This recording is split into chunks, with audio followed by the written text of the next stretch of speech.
Hi, my name's Carla Snyder, and today, with a little help from Heinen's Fish Department, I'm going to show you how easy it is to make a delicious tuna appetizer. So to get started, we're going to start off with 2 little pieces of tuna, and I'm going to roll them in some sesame seeds here on every side. And you don't have to do anything to the tuna for this. You just go ahead and stick it in a hot, dry pan.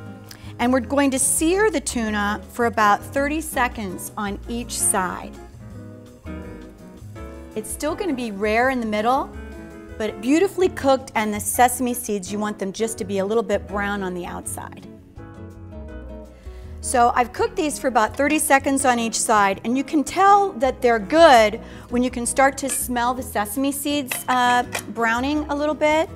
And so that's about it. You really don't want to overcook this. It needs to just be barely cooked on the outside, but still rare in the center. So then we want to give them a little slice. So we're going to slice these thinly because we're going to serve them on little crackers. So just with your sharpest knife, cut them down, and oh, that looks just right. See, just cooked on the outside, but still very rare and pink in the middle. So once you've got it all cut, it's time to assemble. So just lay out your crackers, top with tuna,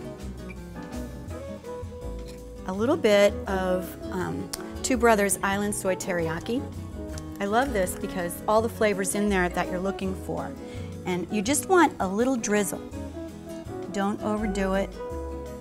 And then a little bit of pickled ginger, and it goes beautifully with the tuna. And then a little bit of chopped cilantro. It gives contrast to the dish, and a little bit of zip as well. All we have to do now is plate it, and I've got a pretty little plate. I'm just going to arrange them in kind of a little bit of a pattern. I would eat this for lunch. I would eat this for dinner. It's fresh, it's clean, it has hardly any calories. It's really good for you. This is a recipe that's good any time of the year.